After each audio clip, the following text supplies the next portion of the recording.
guys! Hello everyone! Welcome to my vlog. So for today's video guys, I'm going to share to all of you. I'm going to cook a very unique and rare because this is santol guys. Hindi ko alam kung lahat ay nagluluto nito, lahat kumakain nito.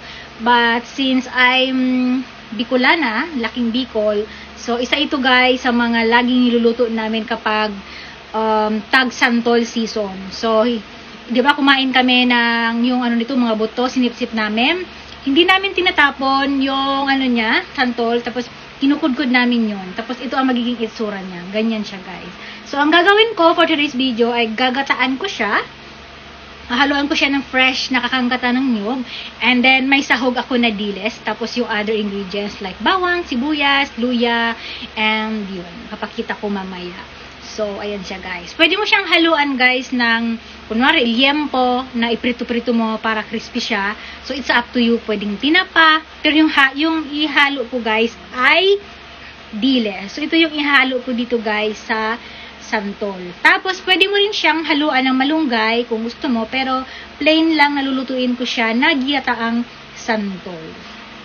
So, ayan siya guys. Nahugasan ko na to ng mabuti, tapos pinigaan, tapos ito, piprituhin ko, tapos yun. Mamaya, papakita ko sa inyo kung ano ang itsura kapag luto na.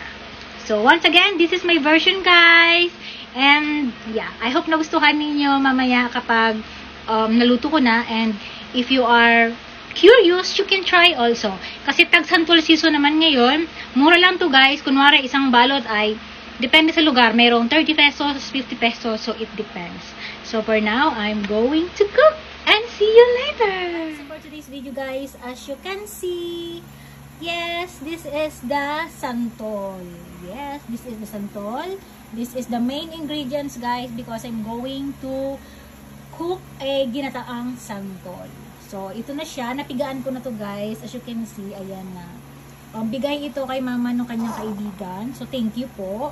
And, the other ingredients is fresh coconut milk or kakanggata ng nyog. So, ito siya guys. Isang buong kakanggata ng nyog. So, magkano ito? 25, 35 pesos ang nyog. 30. So, ito yung other ingredients. Ang saho guys, optional. It's up to you. Pwede yung baboy na parang ginawang liampo na pinirito para crispy. Pwedeng tinapa. Pwedeng yung isda na pinirito na parang kininit. Or, this one. So, this is dilis, guys. Meron akong green chili. Wala kasing pula. Tapos, ayaw nila ng maanghang. Meron akong luya para pampabango. Meron akong bawang, sibuyas, seasoning, black pepper, and oil. And, wala na akong nilagay ditong asin, guys. Kasi, unang-una, ito ay maalat na. Pangalawa, ito ay naka-preserve ito sa asin. Kaya, ito ay hinugasan ko ng 3 times. So, ngayon, ako ay magluluto na. So, ayan. Let's start cooking, guys. Ayan na. Medium heat lang. Tapos, ito na yung aking kawali na gagamitin para sa pagluto nitong ito. Santol. Tapos, ito na yung mga ingredients, guys. So, first, this is optional, guys. Maglalagay ako ng konting mantika para i-toasted ko itong diles. So, this is optional, guys. Pwede mo naman siyang huwag prituhin. Pwedeng hindi. Pwedeng oo. So, it's up to you. So, kailangan ko muna siyang i-ano siya.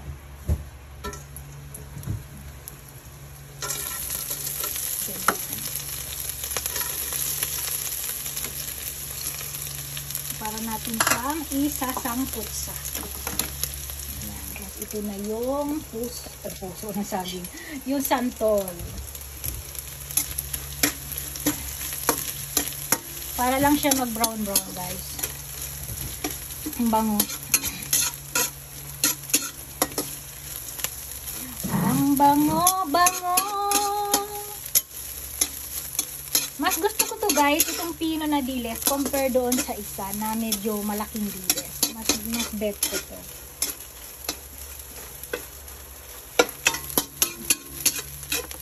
So, ayan. O, diba? Ganyan lang siya. Tikman na natin. Hindi pa.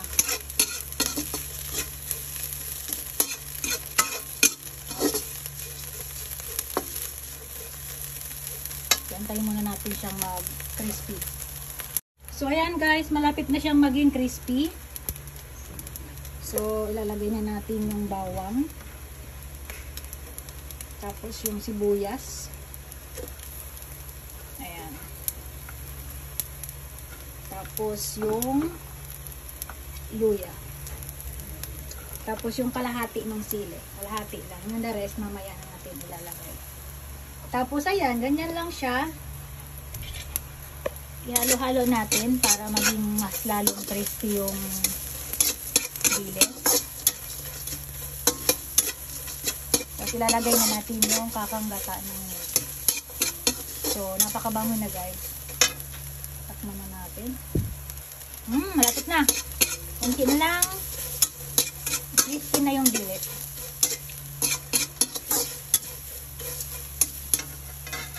So, ngayon, ilalagay na natin yung kakanggata ng milk.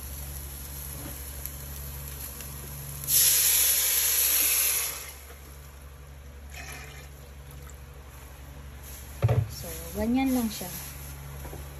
O, diba? Tapos, ilalagay na natin itong seasoning, black pepper. So, ayan. Tapos, antayin natin siyang kumulo. Papalaputin natin siya bago natin ilalagay yung santol. So, ganun lang. So, ayan. Kumukulo na siya. Unang kulo. Tapos, hayaan mo siyang malutong-maluto yung kakangat ninyo bago ilagay yung santol. So, sobrang bango guys. Sobrang bango. Ayan na.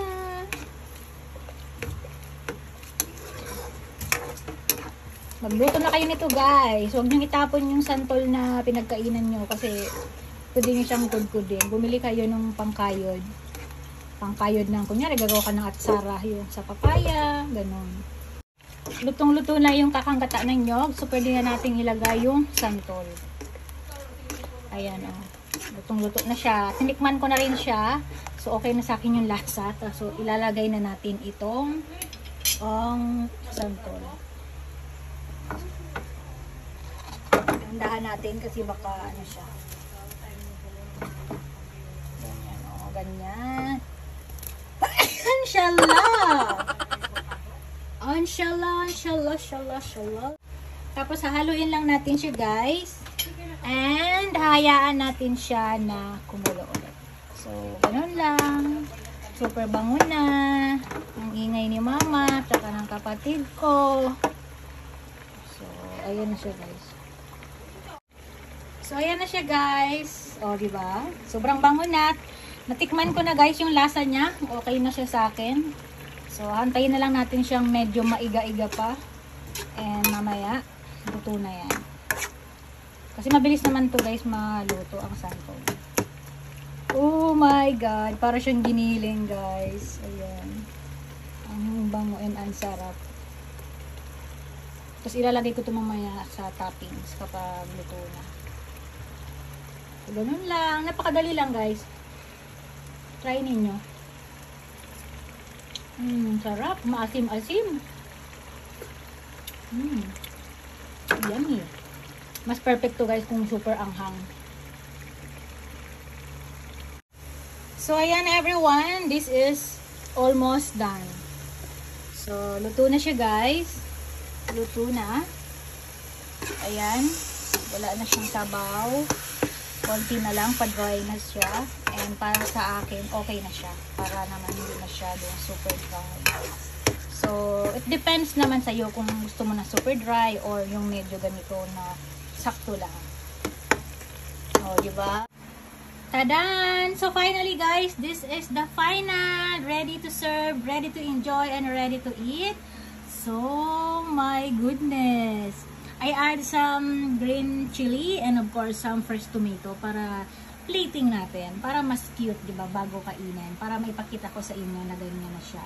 So, about dito guys, depends sa gusto mo kung anong klaseng pagka gusto mo yung medyo may super dry or medyo may konting sauce like this. O, di ba? Super sarap guys. Natikman ko na to. Titikman ko ulit.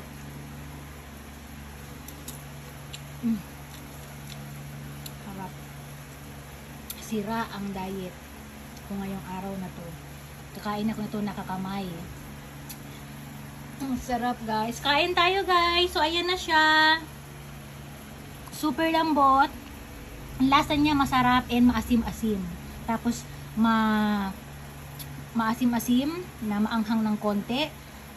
And manamis-namis. So once again, thanks for watching guys. And love love.